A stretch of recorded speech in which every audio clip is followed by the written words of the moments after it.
2002 সাল থেকে ফরিদপুরের মধুখালীর হাটঘাটা প্রাথমিক বিদ্যালয় চলছিল টিনের ঘরে। ঘূর্ণিঝড় রেমালে তা ভেঙে পড়ায় থমকে আছে শিক্ষা কার্যক্রম। অর্থের অভাবে করা যাচ্ছে না স্কুলের মেরামত। এরই মধ্যে ঝরে পড়েছে অনেক শিক্ষার্থী। এতে উদ্বিগ্ন অভিভাবকরা। 2002 সালে মধুখালী উপজেলার রায়পুরের হাটঘাটায় 45% জমির ওপর এই প্রাথমিক বিদ্যালয় প্রতিষ্ঠা করেন স্থানীয়রা।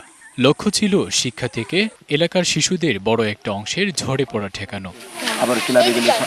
4 বর্গ কিলোমিটার এলাকার মধ্যে একমাত্র স্কুল হওয়ায় অল্প দিনেই শিক্ষার্থীর সংখ্যা দাঁড়ায় 300-তে।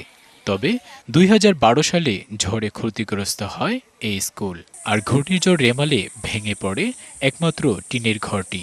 এতে ব্যাহত শিক্ষা কার্যক্রম। এখন শিক্ষার্থী কমে দাঁড়িয়েছে 225, যা একসময় ছিল 800। রোদ বৃষ্টির মধ্যে খোলা মাঠে ক্লাস নেওয়া হয় কিছুদিন, পরে পাশের একটি ক্লাবের বারান্দায় শিক্ষা কার্যক্রম চালানো শুরু করলে বাধা দেন কিছু লোক।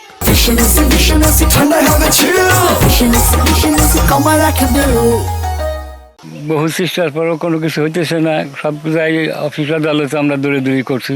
কতক সময় মাঠে বসানো হয় দুবলার মধ্যে, আবার কতক সময় একটা ক্লাব ঘর আছে সাইডে, সেই ক্লাব ঘরের বারান্দায় বসে পড়ানো হয়। ছেলেমেয়েদের অনেক কষ্ট হয়। এ অবস্থায় শিক্ষার্থীদের ঝরে পড়ার সংখ্যা বাড়ার শঙ্কা এলাকাবাসীর। শিক্ষকরা বলছেন, অর্থ সংকটে স্কুলের মেরামত সম্ভব হচ্ছে না। এই স্কুলটা 2002 সালে প্রতিষ্ঠিত হওয়ার পর থেকে এই স্কুলটা 2 বার ঝড়ে ভেঙে গিয়েছে। এখন আমরা ওটা নিজেরাই মেরামত করেছি ব্যক্তিগত ফান্ড থেকে। এখন আমরা আর পারছি না। স্কুল ভবন নির্মাণে কাজ করার আশ্বাস দিলেন উপজেলা চেয়ারম্যান।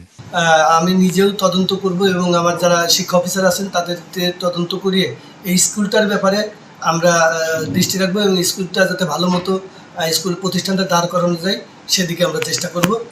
দ্রুত স্কুলটি সংস্কার করে শিক্ষার পরিবেশ ফেরানোর দাবি এলাকাবাসীর। DBC news desk.